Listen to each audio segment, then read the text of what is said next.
Hello, how's it going, everybody? Welcome to Chronicles of the Thin Line. I'm your host, John, and just as we always do on every show, we are going to start the show with a moment of silence for our fallen. Since we've last talked, we have lost one police officer and one firefighter, Christopher Farrar from the Chandler Police Department, as well as Jeffrey Arms from the Nelsonville Division of Fire. All right, start off with a moment of silence. They'll just bow their head.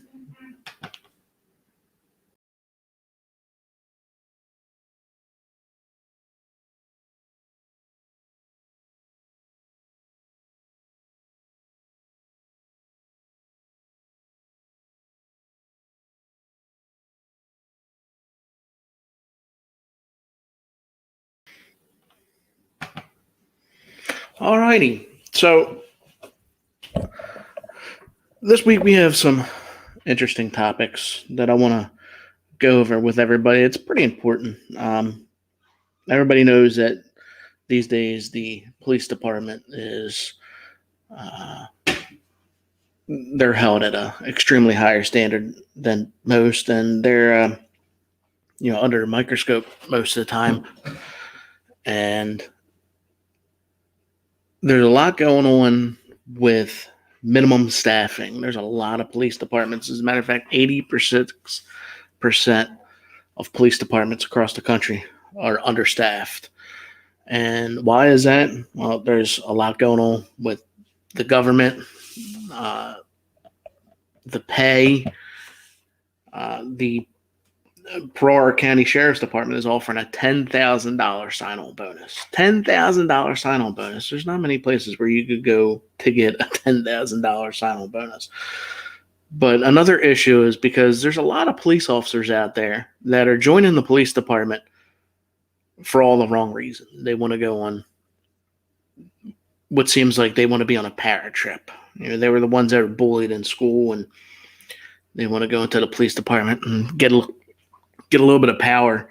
But what that's doing is that's making it tough for the rest of the police officers that are out there to, just do a good job. Nobody wants to work for a bad police department. I'm going to give you an example. And this story right here really, really ticked me off, especially when I read it.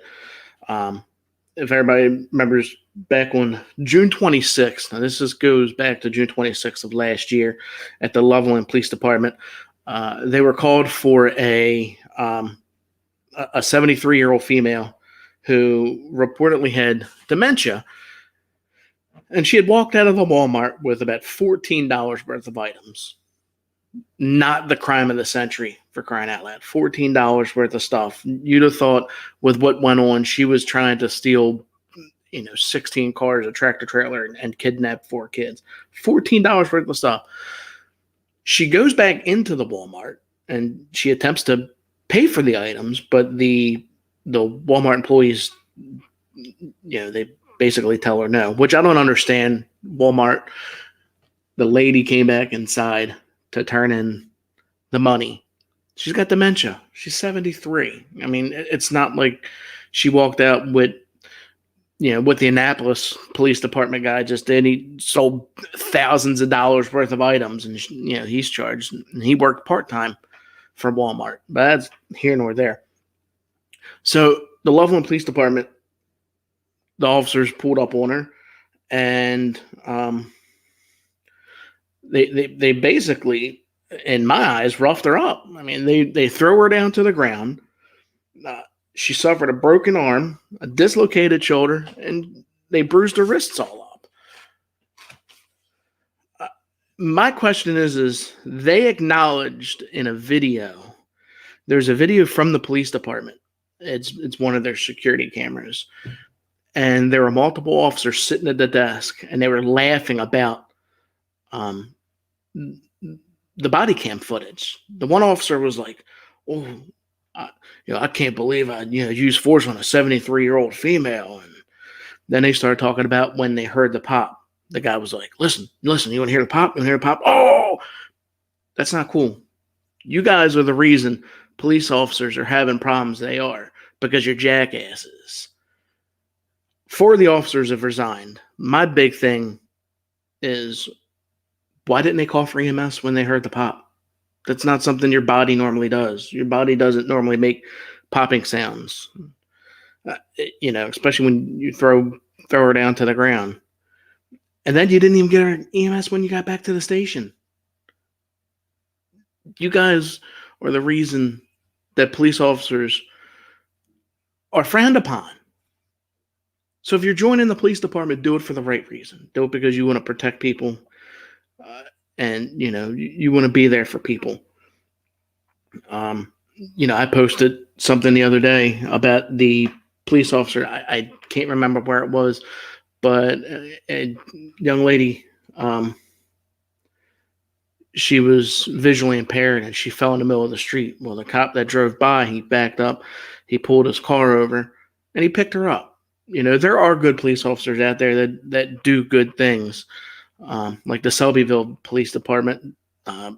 Just a couple weeks ago, a couple of their officers stopped by a baseball field, and they're playing. I think it was baseball. It was either baseball or football, but with the kids. So there are good ones out there that go above and beyond.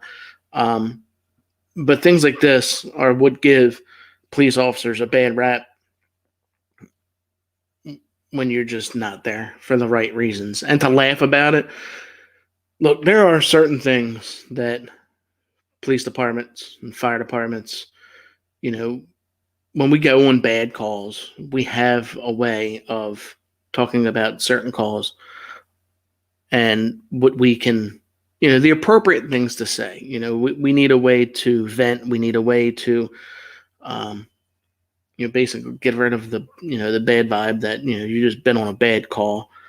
But there are certain things that you don't say, and it's laughing about hearing a lady's arm pop or something to that effect. You're always on camera somewhere. So don't act like a turd. There's no need for it, and you just, quite frankly, just make the rest of us look bad. Every cop is on edge. I completely get it, but you can't make it worse like that. I could go on and on about that. I got a lot of friends that are police officers, and quite frankly, being scared for them every day because of jerks like these guys, just pathetic. And I'll be honest, if I was that lady's family, I would sue the hell out of that police department, mainly not for anything other than they neglected to give her medical attention. You admit it, you heard a pop. That's not normal. So you knew something was wrong at that point forward. But anyway, before my blood pressure gets up to like 300 over 200, there's been another topic that's been going around for quite a while. And should paramedics on the ambulance carry guns? Because we all know that we can, encounter a violent situation. But is a good tool to counteract that? Is it a gun? I mean, specific situations, that may be a good idea, may not be a good idea. But I do believe that every ambulance should have a set of vests, bulletproof vests, for the paramedics. Mainly because I'm going to go back to a situation a couple years back, and it's a prime example. Nobody was injured, but a buddy of mine who was on one of the Baltimore City medics during the Freddie Gray riots, he was ambulance jacked at gunpoint. The fire department and the paramedics out there are being targeted. For what reason? I don't know. We're really only there to help. We're not there to lock you up.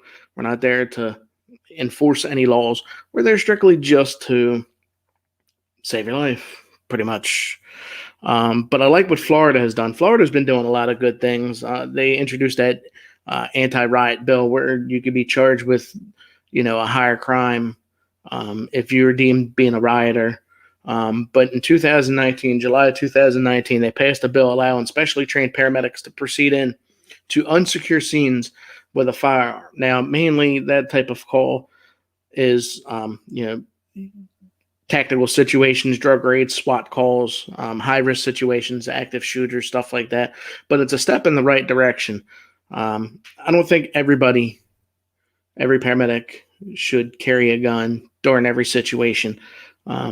Guns are threatening. A lot of people see a gun and they immediately get scared. I know I don't like guns, but so having that on a scene, on just a routine medical call, you shouldn't carry a gun in to a sick subject, somebody vomiting. Now, every situation can turn violent, and a prime example of that is there was a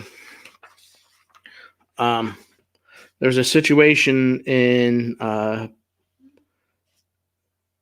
let's see here. Where was this at? There was a situation, and it was in Pine Bluff. A woman had called 911 for a leg injury. Now, she didn't specify what happened to her leg other than she had a leg injury. What had happened was her and her boyfriend had gotten into a heated argument, and he assaulted her. Now, that was not relayed to the 911 operators. So the paramedics show up, and the gentleman who was her boyfriend at the time ended up pulling a gun and shooting both of the paramedics.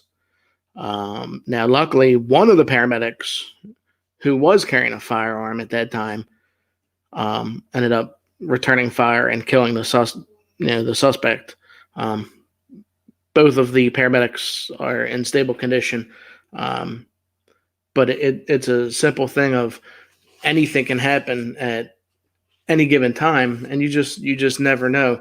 But I think if they do pass something where paramedics are allowed to carry guns, they should be trained the same way that the police officers are when they get handgun qualified.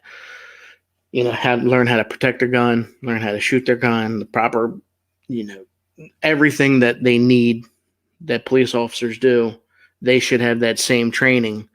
It's a big responsibility if you're going to pull the trigger. To me, that just seems like more than just, hey, here's a gun, or hey, you got a handgun permit, here you go, because you're going into volatile situations and you just never know really what's going to happen, because anything can happen at any given time. And, we have seen that, but, there have been other situations where the paramedics have gone to many calls. But I don't know if a gun would really be okay. Maybe a taser, maybe allow them to carry mace, because everybody understands the theory of O2 therapy. Everybody knows what that means.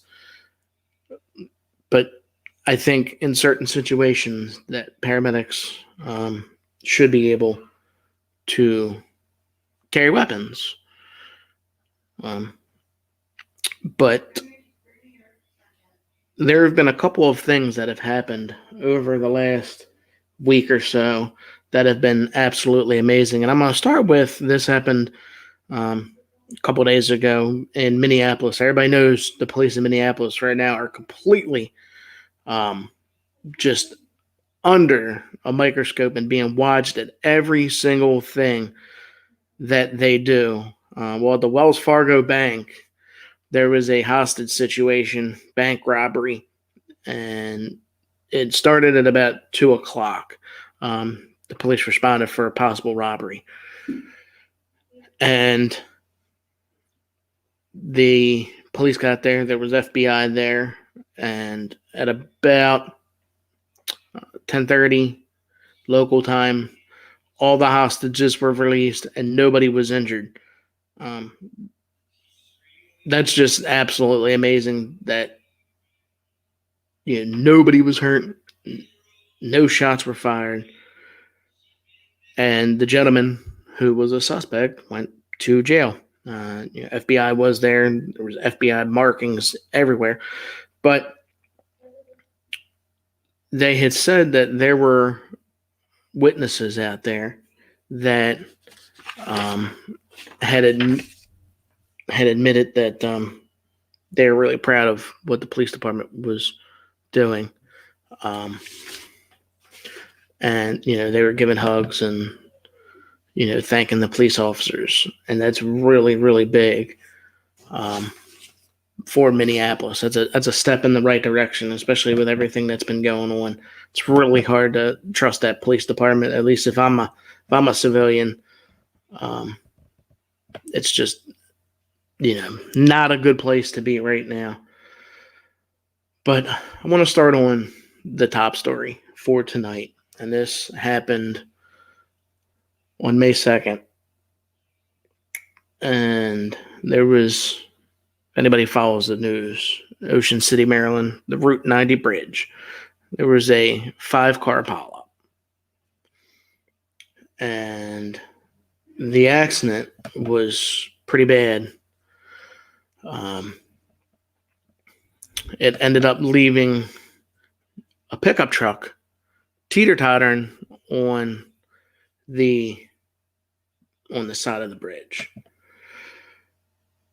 So one of the gentlemen who witnessed the accident, his name is Jonathan Bauer.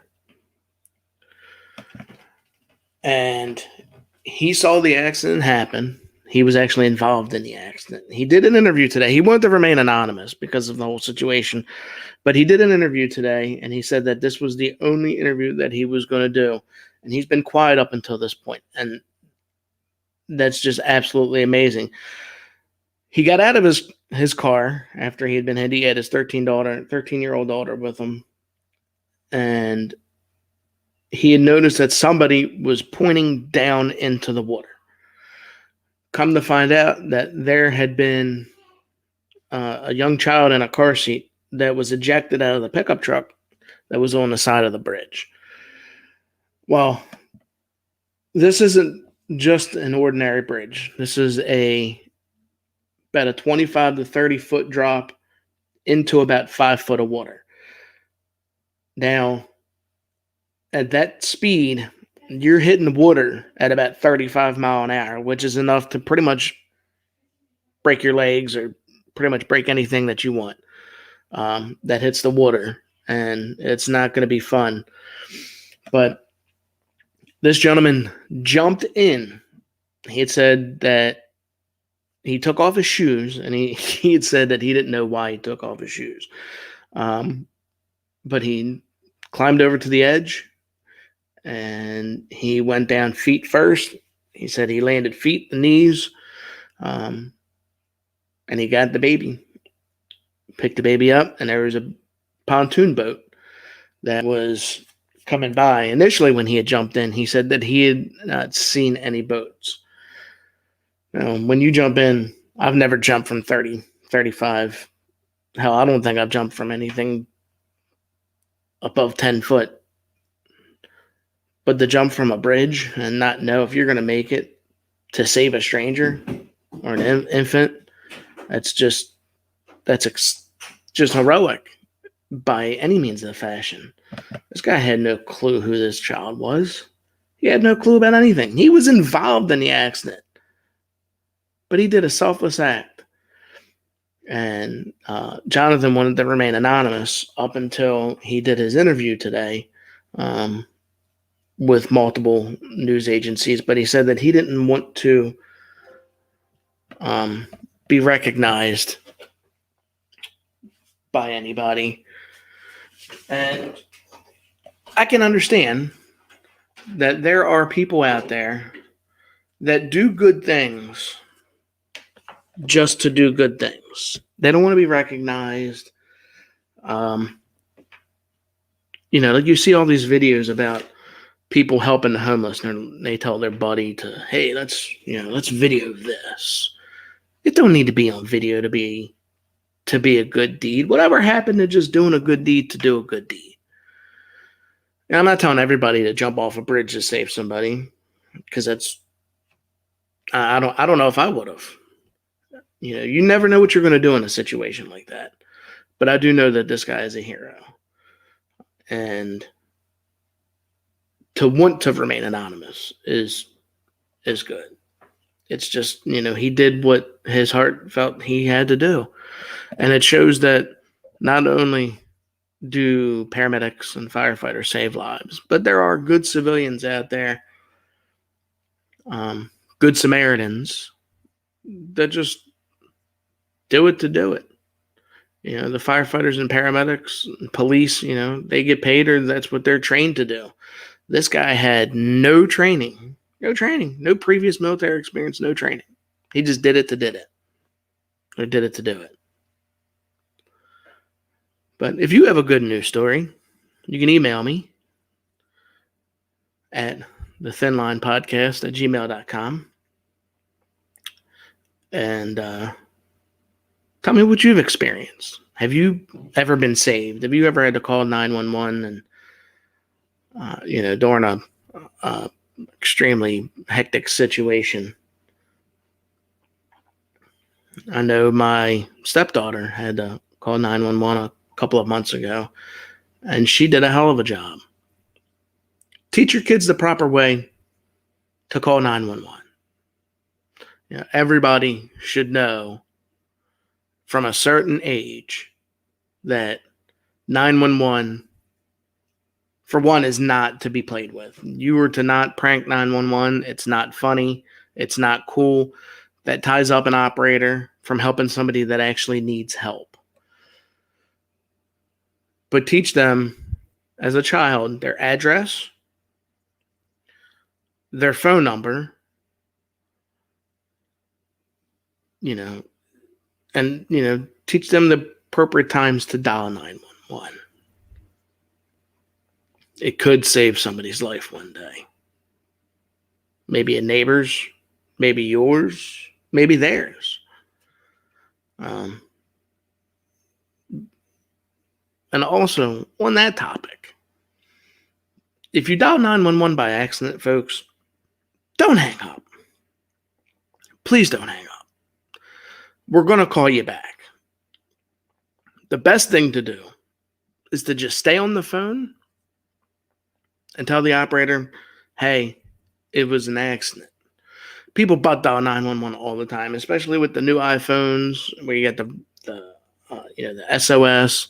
iWatches have the fall detection, where if you fall from a certain height or if the speed, I don't know what exactly activates it, but when it falls down to the ground, it calls 911 and it gives them a GPS location and a phone number. Now we can call you back.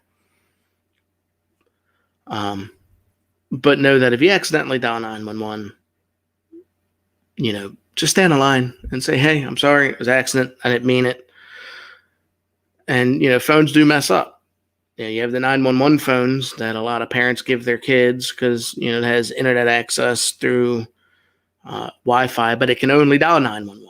But you should also teach your kids that when you give them that phone, that they do not dial on that phone. Because the only time that phone can dial out, if it doesn't have service, it can only dial to 911. So parents, educate your children on proper information to give the 911 operator and proper times to dial 911. Now, next week, we're going to be going over certain apps. Now, hear me out. There are a couple apps on the phone that you can get on when you're involved in a traffic stop to let other people know that you're involved in a traffic stop. And I want your opinion. Do you think that's a good idea? Could that hurt or help the police? There's an app that you can get on, and it brings you to a lawyer, and the lawyer's on the phone during your traffic stop. We'll get to that next week. Like I said, if you guys got a good news story, Thin Line Podcast, that's the Thin Line Podcast @gmail.com. Let me know. All right? Stay healthy, stay safe, be blessed. I'll see you next week.